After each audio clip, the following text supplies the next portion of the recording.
Hello, welcome to the Virtual Film Company studio on spatial.io. We're here every 2 weeks to talk about different subjects relating to technology in the most part, although we do talk about social events and how society has been impacted by technology. And in fact, we're probably going to be talking about a little bit of that today, since today we're going to be talking about new developments in AI. And again, this is the Virtual Film Company. We are streaming this to YouTube. If you see this, please remember to follow, like, check us out on Facebook, and do the same thing. Show us a little bit of social media appreciation. And with that, I'm going to hand it off to Chris, who's going to introduce today's topic. You, Chris. Right, thanks. Yeah, John, absolutely right. So today we have a bunch of topics, as it's written in our description here. We will talk about what's new in AI. That's why we have this little image here. This is basically a topic that will come up every 4 weeks or whatever anyways, because so much is happening here. So we have a little examples for you, what's happening with open source AI tools that you can use at home. We will also today talk about a little bit how are AI influencers created and how are they used. And we will also talk then about the SAGAfra strike and what that has to do with AI. And so it's a bunch of interesting topics. And I think we should just start with the first one. So I will have to change the little image here. And our first topic today is a new model from Stability AI. So Stability AI is offering models for generative AI, so you can generate images with that. And the most and best known of their models is called SDXL, and that is a shortage for Stable Diffusion XL. And now what they did is something really interesting. They generated a new model that is able to make your image in a very, very short amount of time. So when you use those generative models like Stable Diffusion, it always takes basically, well, it depends on how fast your computer is, because again, we're talking about an open source model that is running on your computer. And if you have a very fast computer with a very good graphics board from NVIDIA, for example, it will generate the image faster. But at least you probably would have to wait about, well, 10 to 20 seconds for an image generation. But now imagine you want to generate a lot of images, because then after generating 20 images or 30 images, you want to choose one of those and elaborate more on this one. Imagine it would have taken quite a while to do that.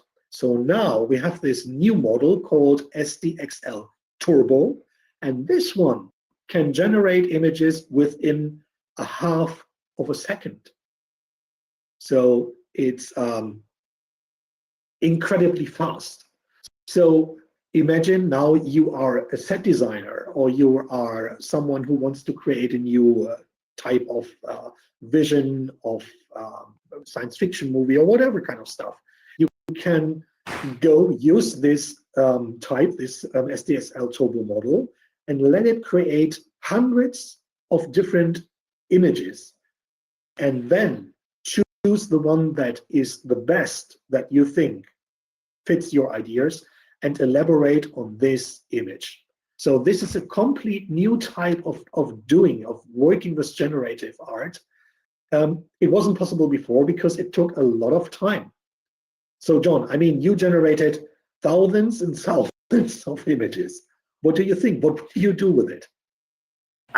Before John comments, I think that this is for somebody who has no patience. No what? No patience. No patience. Right? They want things right away. Somehow, Yeah, but there's probably. pluses and minuses to all of this. So, yes, Chris, you're right about the fact that, image generation has taken a while, but Midjourney has also, got turbo mode, which pretty much does the Okay. same thing. And, stable diffusion. I mean, one of the first things that I did, gosh, what, a year ago, in the old days, right? The When old it days, first came out, or 2 years ago now, I forget, but yeah. was to, so, Midjourney at that time was limited to these quad sets, as I call them, so 4 images at a time, Right. or Right. 4 thumbnails at a time to be more accurate, and one had to wait, because most of the time when I Right. use Midjourney, I use relax mode, because there's nothing to me that has to be, generated there and then, right? Like, but maybe Okay. some people do have that need. But, I played with Stable Diffusion, and one of the attractions when I first played with it was the ability to create these giant, like, runs where, you could create 1,000 variations at a time. And, Okay. it took, hours and hours and hours to do it. But, the thing that I'm left with all of this, and it's like on Midjourney, I've done what, 111 or 112,000 images, and Okay. it's just too many. It's like, you know, sure, you can generate 1,000 images, but, going through 1,000 images, I mean, the technology has to get better where, you can say, okay, generate 1,000 images, and then you as AI look at these images and select the best 10 for me. Like, Right. continue to refine it. But to expect a human being, and I'm sorry, I'm fallible in that regard, to be able to take massive amounts of information, like 1,000 images, and then start sifting through them is so time consuming. And so, yeah, I mean, it's Right. great being able to create all of these images, but one It can seems like only handle a few at a time. it takes Or at least longer to I go can. through. Yes, yes, yes. Seems Yes, like it it takes takes long. longer to go through and edit them than it does to create them. With Dolly, Right. Yeah. interesting. I think it's interesting. It just creates one image at a time, so it's very laser pointed, giving it the specific things that you want to create. No. DALL-E for me, okay, it depends. Okay, I'm using DALL-E with the Bing image creator, and there it generates 4 for me.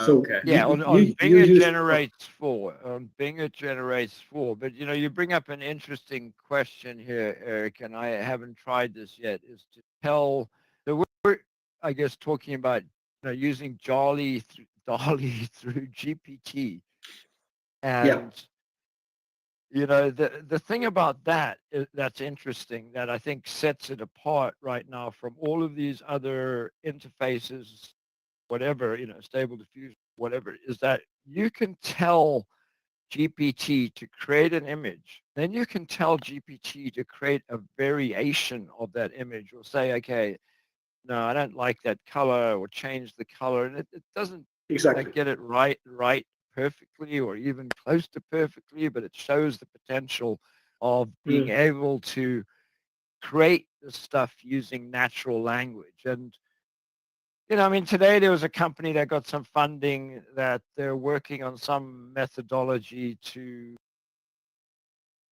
create things without a text, without a keyboard.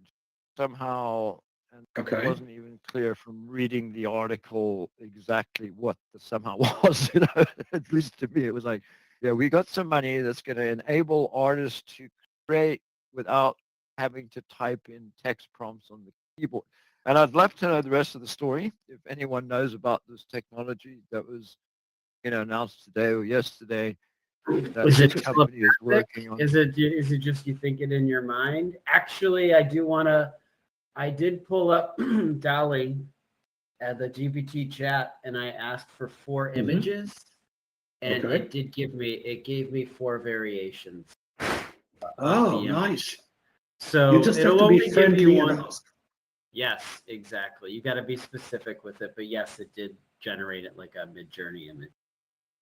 And this is the wonderful thing about GPT is that, at least in my mind, is learning from it.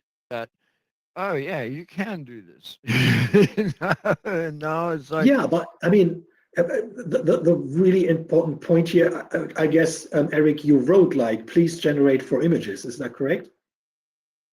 yeah, but I bet you, what you can't do Correct. is you can't see if you can select one of those images. So if you can say like expand the image, just say expand image number 1 or expand image in the top right quadrant, something like that. See, because you obviously won't be able to click on the image, or can you? Anyway, while he does that, one of the interesting things here about stable diffusion and all of this to me, and you started this off with saying, one needs a lot of horsepower to be able to run these apps, but that's Sure. really not necessarily true, right? Because, Well, after we go ahead. it is on one hand, I mean, the point is how much horsepower is it? I'm using a PC that I bought last year for $800 or 800 euros in that case. It's the same. Uh-huh. And this is not an expensive PC, I would say, right? And it does it in a quite really well done way, let's say. It's really, really working well. So that is not really expensive, but if you want more speed, let's say, you will have to invest a little bit more money. But sure, it's not that you need a $10,000 PC for that. Not anymore. Definitely. That is true. That is 100% true. Right. And the other thing, too, that we're seeing is companies that are now hosting Stable Diffusion and other AI programs. In fact, I saw AWS, I believe, I didn't follow up and make sure that this is in fact true, is offering a Stable Diffusion. I But, think so, yeah. the thing, and this is me speaking from experience here, is if you or anyone here listening to this, does decide to use services, make sure you pay attention to capping charges, to notifications that you're getting close to exceeding stuff. Put a freeze on it if it goes to a certain, because and remember when they talk about GPU hours, that's not 60 human minutes. It's, really depending on what you're doing and how many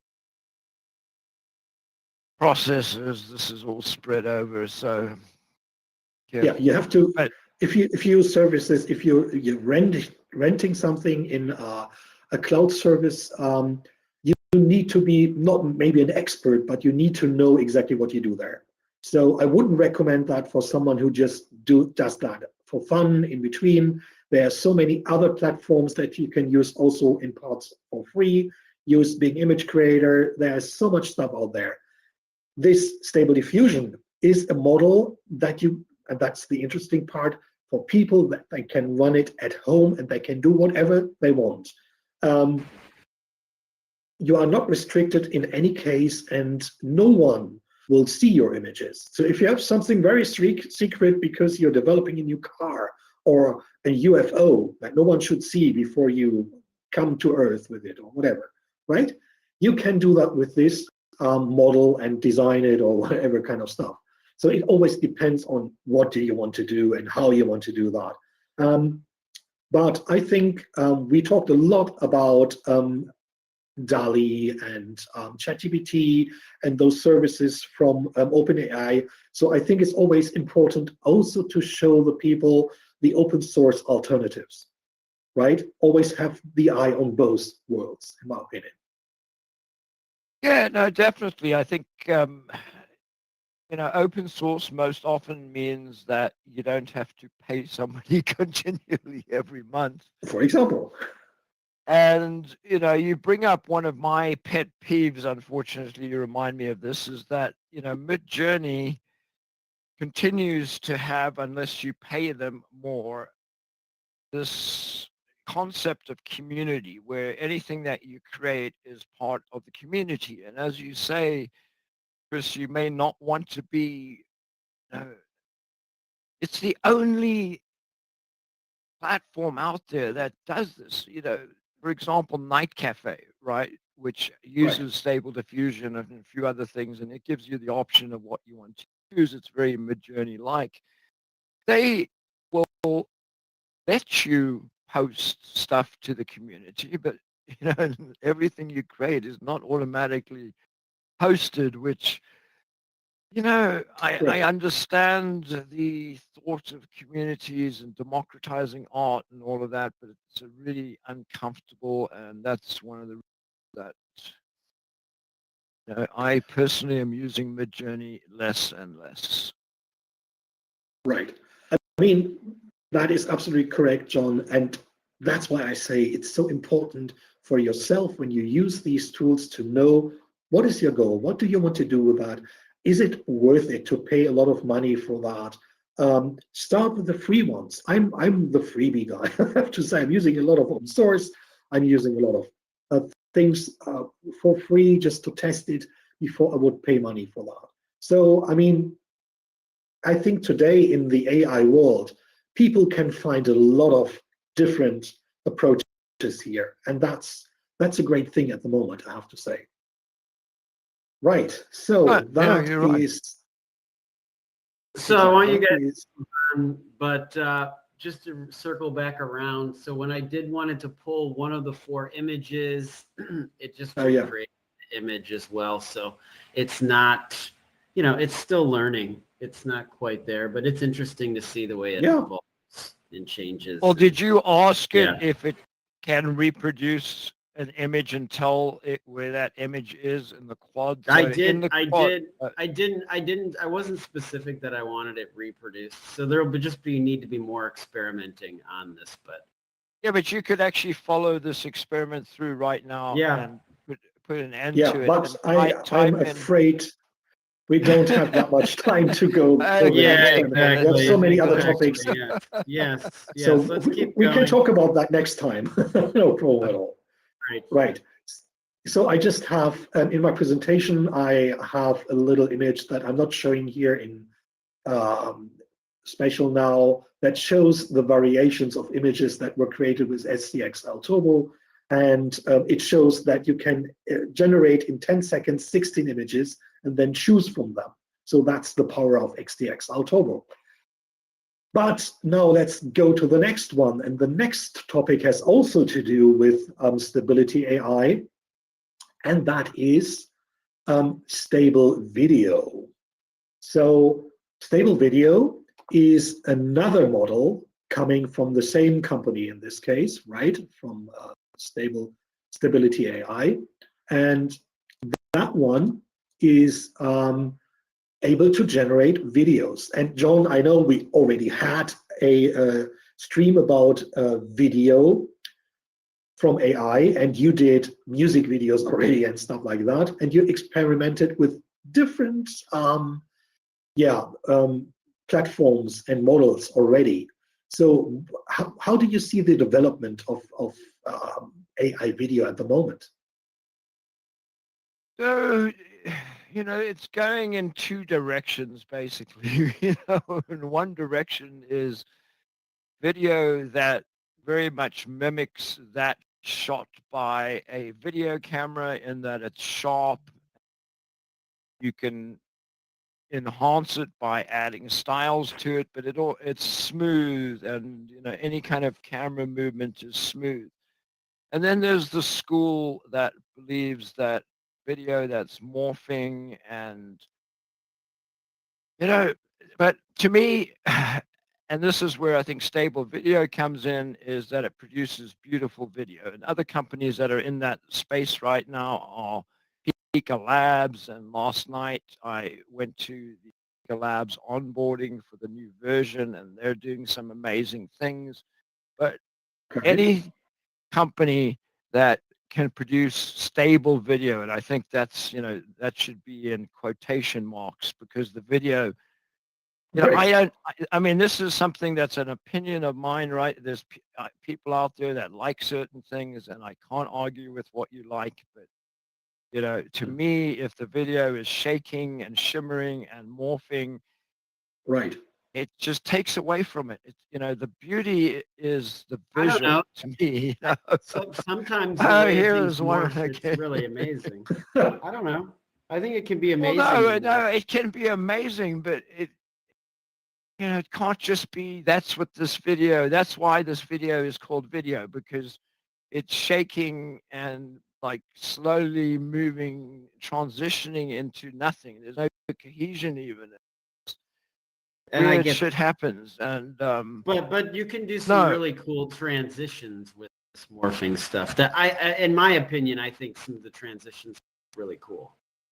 yeah, but you could then Right. use, Premiere has a transition that you can just drag onto 2 clips and it will do morphing automatically. example. So, why, to me, I want to have a script, and I want to be able to, and I've already actually written a couple of keys for this, that, it'll create a script and it'll create image prompts of cohesive, steady video. So if it's zooming in, it needs to be steady. If it's, doing a follow shot, it needs to be steady, and it needs to be cohesive. So I need to be able to have, the same person in that shot overall. Yes. So, and it's getting there. It really is getting here. And to me, stable video, I think the big advantage here is that, test it on Hugging Space if you want.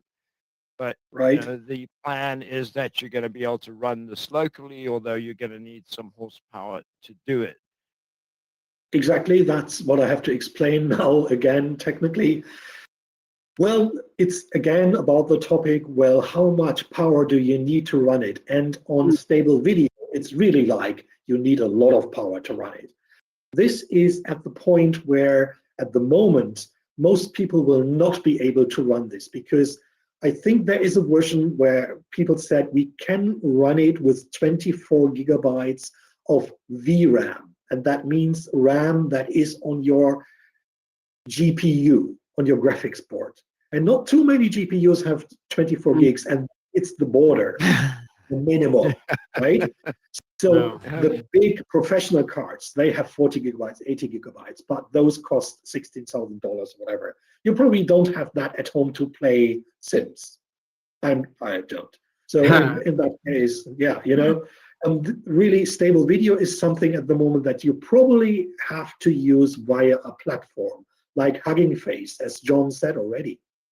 There you can try it, and I tried it, for example, and it was impressive because, as you say, the consistency of the image, the old versions that we already had in the last months of AI video, they were not consistent at all. Like every frame, something changed drastically, and as you said, it could happen that a person was in a room and then he just jumped out and came back. So you cannot tell a story with that. Now it is quite really stable and really consistent. And I tried, for example, a prompt like, a lion is playing cards with a wild pig. Okay, that's a little bit hard, I have to say. So it was okay. It was consistent, but not as I thought. So the lion was transformed into a human being with a hand laying down cards, and then it went back into a lion. It was interesting how it was integrated. But okay, well, it was a test, right? And but those figures, those characters were quite consistent for a while. It was not wild jumping around or stuff like that.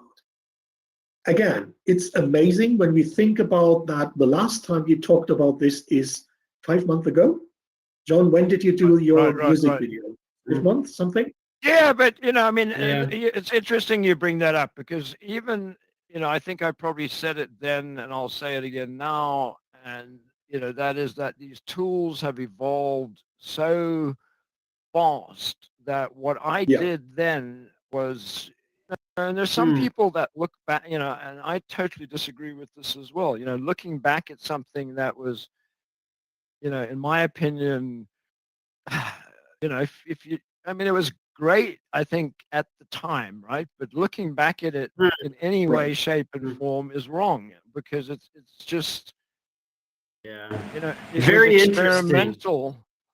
Very interesting to see that we're like only five months later, and it's like we're talking about it like it's obsolete. Like it's obsolete is interesting. I think it is. There's people that don't, I will say that, but I think it's like it was an example of technology at the time, right? And right now, Yeah. Yeah. like with Moon River, I believe it is Moon Valley, I think. Sorry, I get Yeah. Yeah. mixed up. But Pika, definitely. I mean, Pika is, one of the things that they did, for example, the UI is beautiful. It's really nice. It's a web-based UI. And they are enabling you to, so the example that they used was they created this little raccoon, right? So an animated Okay. raccoon. Uh-huh. But they then were able to so select the raccoon, right? And then add additional prompts to say, okay, the raccoon is now standing on, the edge of a mountain cliff or whatever. You're And right. keep building on that until, you had the same raccoon now, kind of in different environments. And it was, really interesting. So we're seeing, I mean, like Altman said at the GPT developers conference, we're going to look back in a year at all of this and think it's very quaint. And maybe that's I mean, quaint is probably a good word to describe it, but Yeah. it's just Yeah. really mind blowing. I mean, in terms of, and that to me, and I think, we'll get into this when Eric talks about Hollywood, is that, if one can ultimately have a script where you have, and going back to your earlier comment, I mean, it's interesting how we all think in terms of, I guess our own reality. When I mean, I'm not thinking about strange things like, I don't know. But I mean, I would think of, a person walking down the street and getting into a taxi cab or something like that, nothing like a lion Right. becoming pumpkin or whatever. Yeah. But It was a hard I mean, task. Yeah. no, but I think it's interesting how each one of us has a different conception of things and they Definitely. focus Definitely. on. So, but the moment we can do that, and then we have another prompt that says, okay, the woman is talking to the taxi driver, and that comes out, same woman. Woman gets out of the taxi cab, same woman. As soon as we can do that with consistency, it blows away, I think, the whole structure of what we know as film today. I guess so. Because Yeah. I guess so. Right.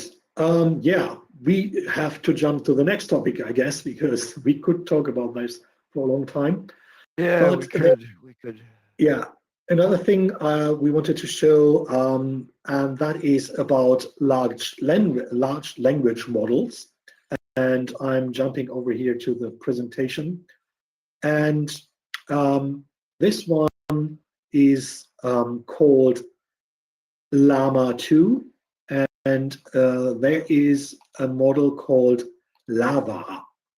I have to bring the image up here as well. And basically what I wanted to show here is this is also an open source model, but it's a large language model, so you can talk to it like you do with ChatGPT.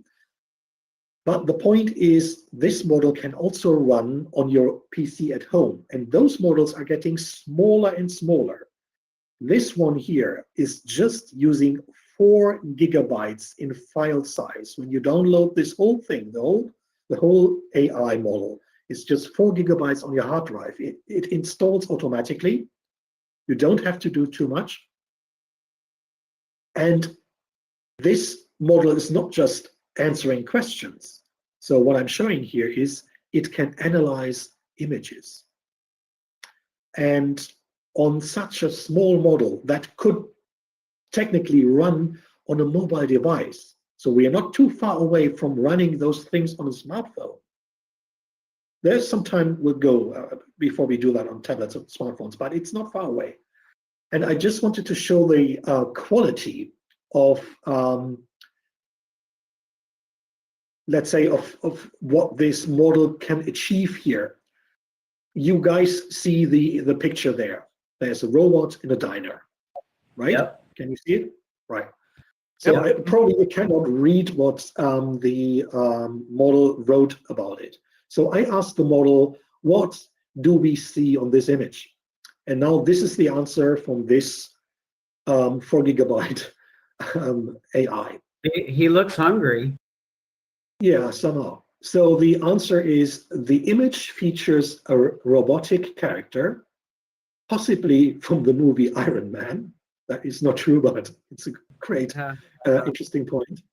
Following up a plate with several French fries on it.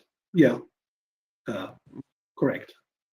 This scene takes place in an indoor setting where there are multiple chairs and dining tables visible around the room.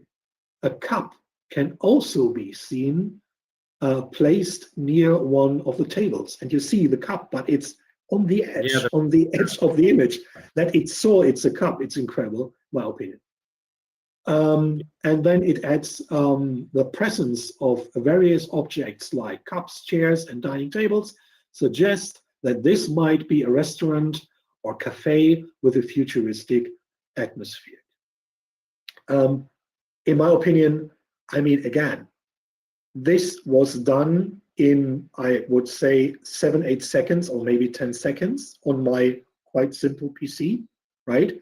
And again, this model has just 7 billion parameters and 4 gigabytes in file size. I think that the description is really well done. I mean, it doesn't leave anything. There's nothing that's left out or whatever. And now imagine you have the point like you have 1,000 images, and in the future you just want an AI to analyze all these images for you. Like, find me the best image where a robot is doing whatever, or find me all images where robots carry French fries, or find me all images with French fries, or whatever. Think about that. This was more or less impossible before, especially because here it's not just finding the French fries or whatever, but also doing more analytics. And I think I showed you guys yesterday or 2 days ago an image of a smiling balloon. It was a balloon with a face on. And also the AI analyzed it and said, oh, this is a funny character. It could see that this is a character and it's a balloon with a face and it's flying through the air and stuff like that. It's incredible how detailed these AIs are able to analyze images. And again, this is a very tiny AI model. I think that's my point. That's impressive. Definitely the future, the way it can break things down, it's blowing me away as well. The way it can really, and you know, for Google Photos, I was impressed for, you know, the last few years, the way it's able to, you pick somebody's picture of their face, and it'll scan through all your stuff and it'll narrow them down rather than having to scroll through thousands of photos. Technology, just amazing. Yeah.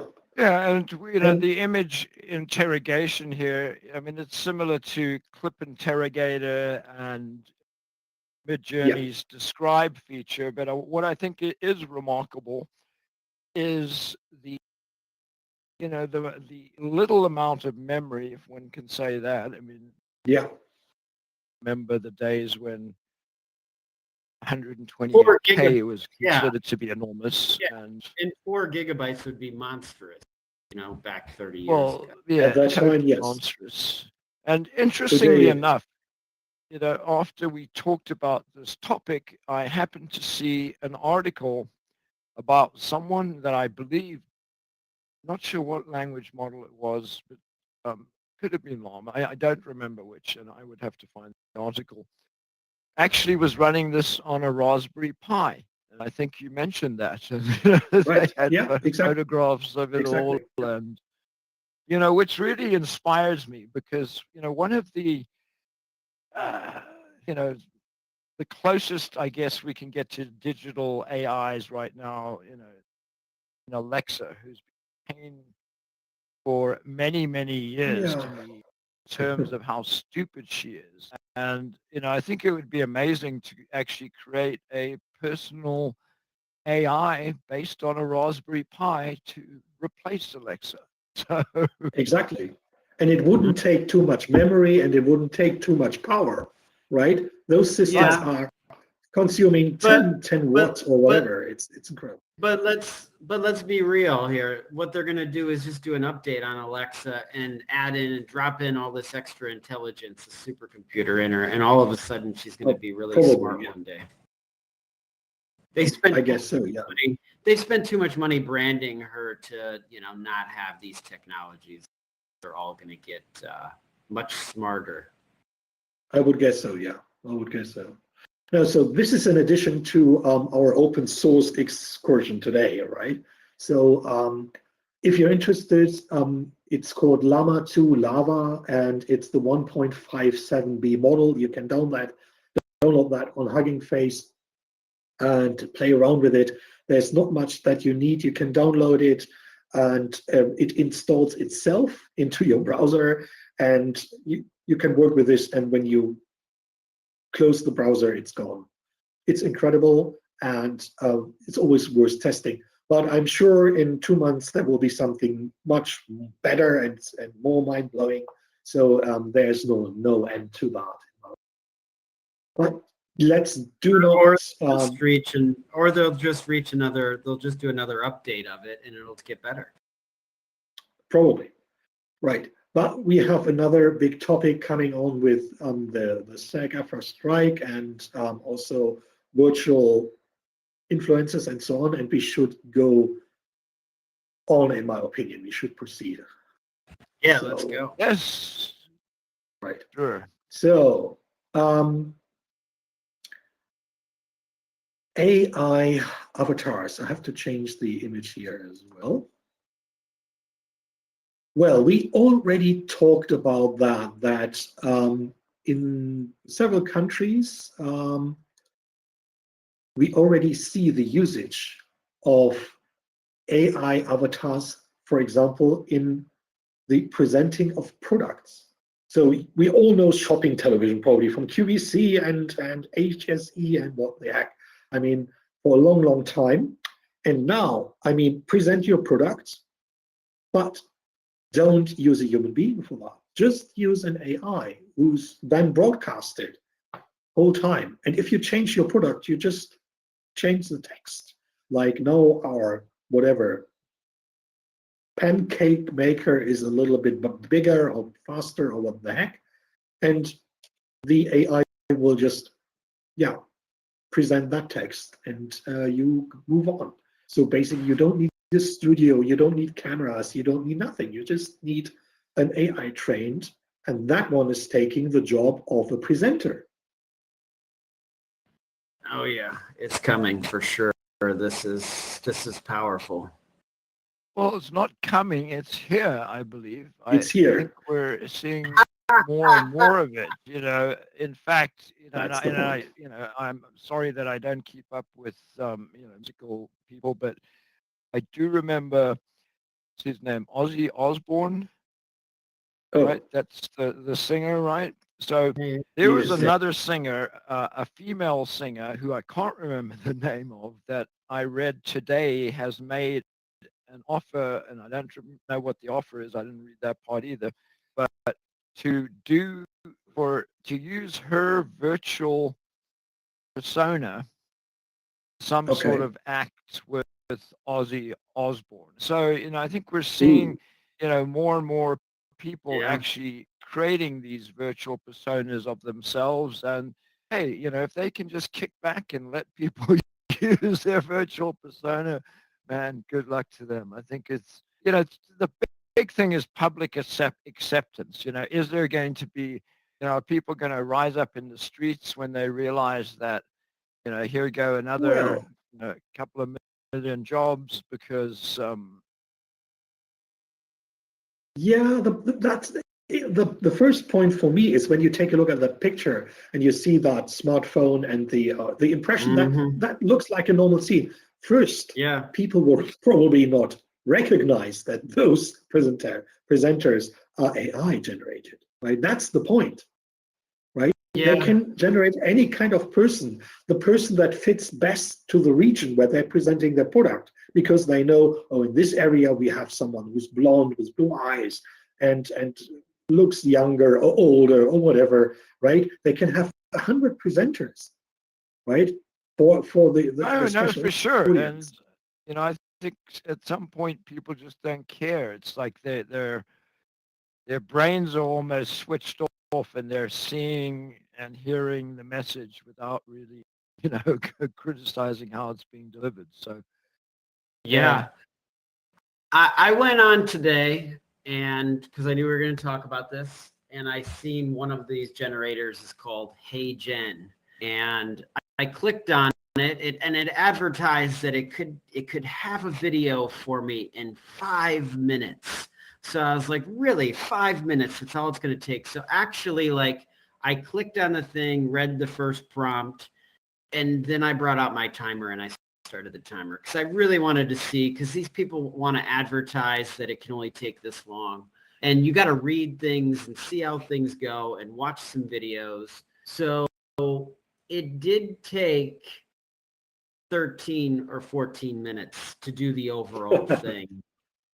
Okay. After you know how to do it, if I was to do this for somebody else, yes, you could do 5 minutes. But, first time down, but I still felt like I was impressed in the amount of time that it did take to, I wasn't necessarily ready to be on the camera too. So in all honesty, I wanted to take a couple minutes, like, okay, I need to do my hair. I needed a couple minutes of prep work as well before I was going to let this thing film me for 30 seconds talking about this. And I created the video, and obviously the character needs to be worked a little bit more. Yeah, John laughs because you've seen it. What was your take on it? He thought I was Like Jackson out of The Shining. Jack the Ripper. I don't know. Maybe you forgot to blink, Eric. I mean, Yeah. it was kind of. Yeah. It did a good rendition of you.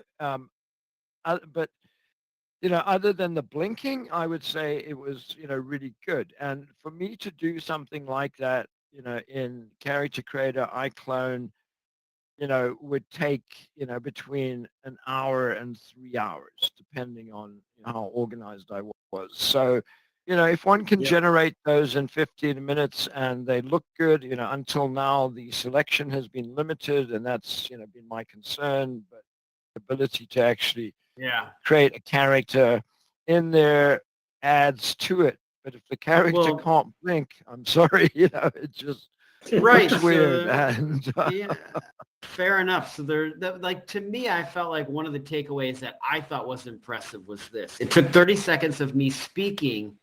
I put the text in there that I generated earlier because this actor Norman Lear passed away. So GPT wrote something, and I took a small paragraph out of it, dropped it in, and my voice matched. It was like I filmed the voiceover, which that to me was impressive, right? The voice recognition that it got my lines and the way I sounded was pretty close to how I sound. So no, that technology, has, a lot of people aren't speaking about that, and that's, really interesting.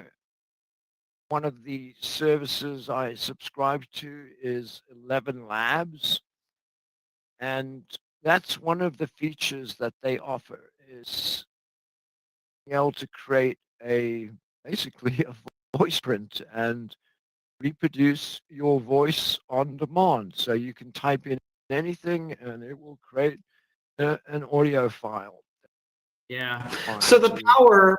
power just within the creating, I definitely want to go in and do some more stuff with this and with these virtual brands. And yeah, I guess that's leading us to, for me to go in here and experience, what this AI creation is. And then we're seeing the SAG strike. And actually the news is the SAG members passed this thing.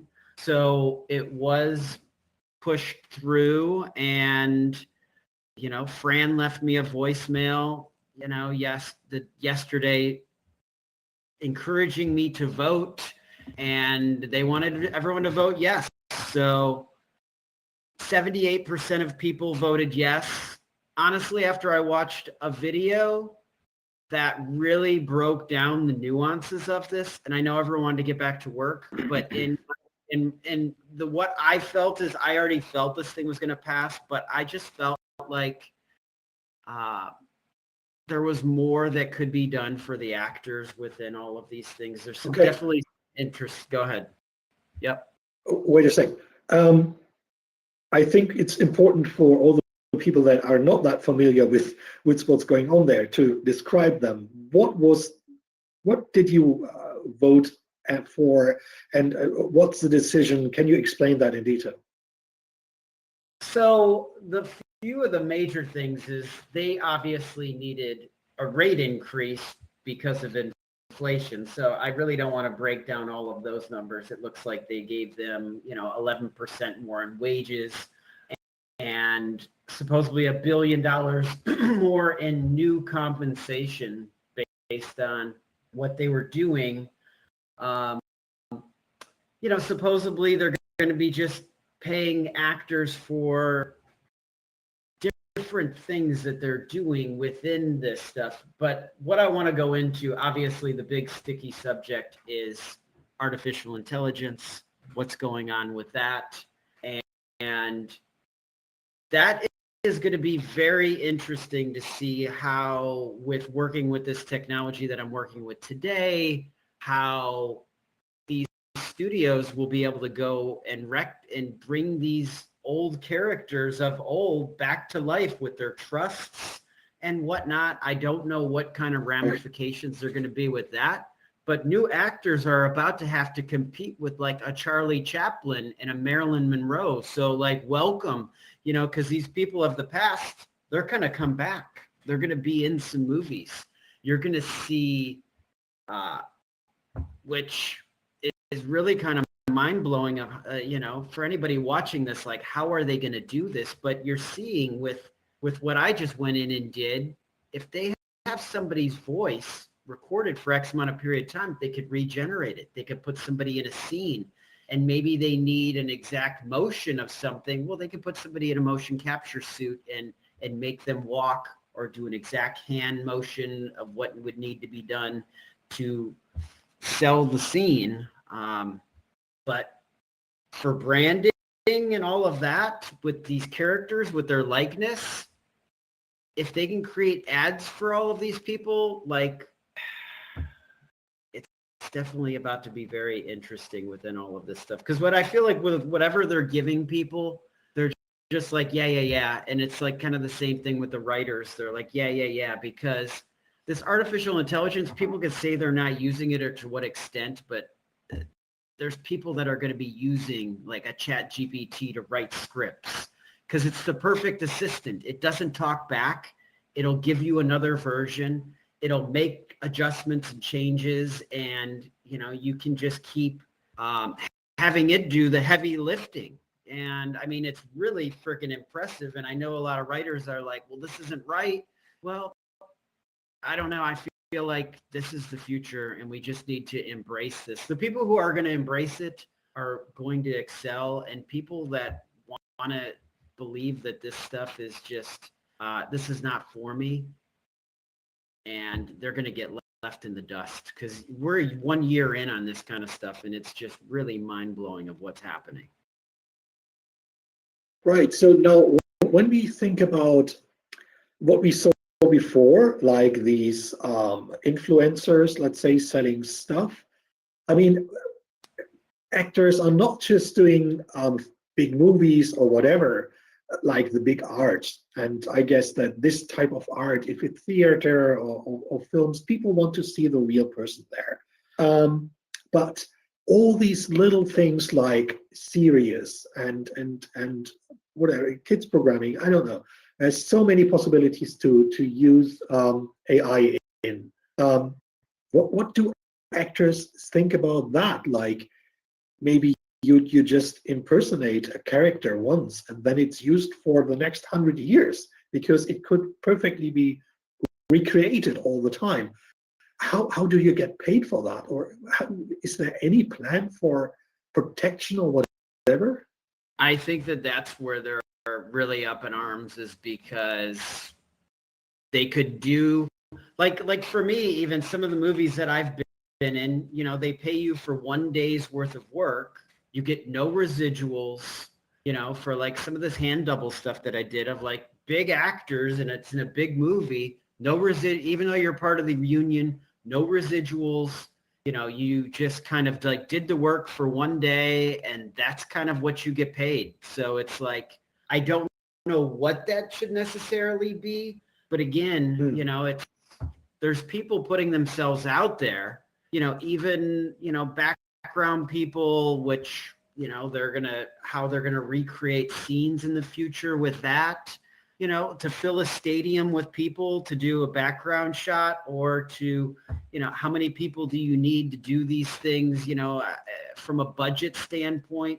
I don't know. I think it's just going to be very interesting to see how creatively people are going to be able to bring these things into existence, and how things are changing. With that question you gave me, there's so many different things that came in, but it's very interesting to see where things are going for sure.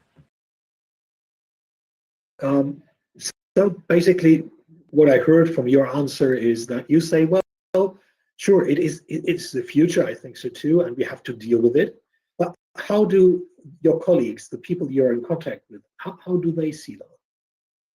Well, I believe a lot of people that are not in doing this within creating VR, they are terrified by this, and they think that there's going to be no jobs hardly at all. And that's why they were trying to even put more safeguards in play, because like, let's say, like Gollum from Lord of the Rings, he's played by like an actor with motion capture suit on, and he's interacting with actors. Now, you can create this in AI. You could make a voice generated actor. Now the studio owns the character. They're paying no voice actor if they feel like they don't need a big named Hollywood person to be the actor on it. Because again, it's going to go to that. And now this is one less character that the studio would need to pay and have on the budget. So, correct. Yeah. I'm think about happy that all of this got resolved, because so many people have been hurt by this strike, dry cleaners, restaurants, ordinary people on the street, cab drivers, and others have been probably in some ways, from what I've heard from people I know, hurt more than some of the actors involved in this. But, the only thing I can say is that, just like there are other professions that have evolved, as you say, Eric, the message here needs to be, if you don't look at what's happening with technology, involved with it, you could well find yourself being underplaced. If you look back in time, the actors aren't the first people. This has hit people over and over and over again since, the invention of the tablets, and I'm not talking about an Apple tablet. I'm talking about a rock tablet with inscriptions on it. So however people get it's evolved the way we work. It's evolved. look at where we're at right now. We are in a virtual film studio. All three of us are in different places of the world. We're filming this show. We continue to push through with the technologies that we can create. We have a show that we've been filming over the course of these past years as well, working with multi-camera shoots. And, we're passionate creators that are really we are pioneering through of the possibilities of what you can film and what you can create. And I really feel like working in the future, we could think about an actor doesn't need to leave his house. He can just put on a headset, boom, he's here with us. He can do his interview. He can go back on his day. And it took very little amount of his time or their time to just come in here and film a show or do an interview. So there's also a lot of efficiencies. People always want to talk about time. Well, this is a huge time saver to where we can be very efficient. And I think there's a power in that. Definitely.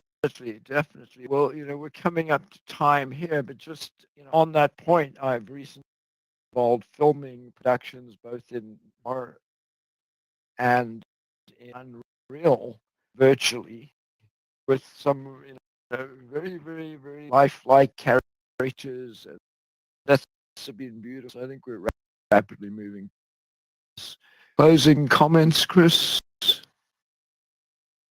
Yeah, well, I guess for filmmaking, AI will be or is already a big game changer. I was starting in filmmaking, almost 30 years ago, and I learned that, and I worked in visual effects and on the camera department and stuff like that. So a lot of things are going to change, and you have to run today to keep up with all these developments. And if you want to be creative, you need to find the points, what you can do with these things. You always have to be on the pulse. You always have to be part of that development. Otherwise, probably you won't have a chance.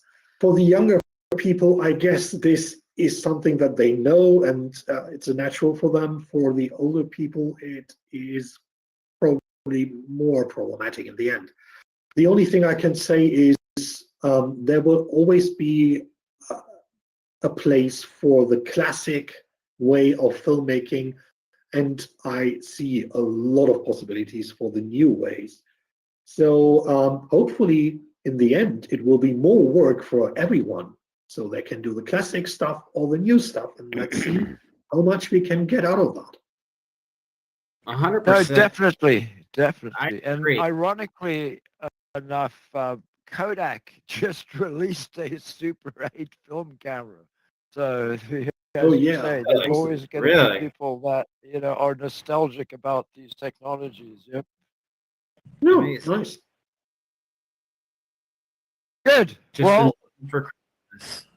Yeah, just in time for Christmas, and it's interesting how people are driven by nostalgia, and to me, it's wonderful that people can experiment with film, because that really gives you an understanding of creation, I think. Well, it does, and things can be reimagined as well. If you think about these actors of the past, why not bring some of them back to do things and live on? I don't know how they would feel about that, being immortalized in that way, but well, I don't think anyone cares about that one. Just certain of who holds the copyright. Anyway, with that, I'm going to thank everyone for attending today, and thank everyone for watching. Disturbing hearing that statement, John, but okay.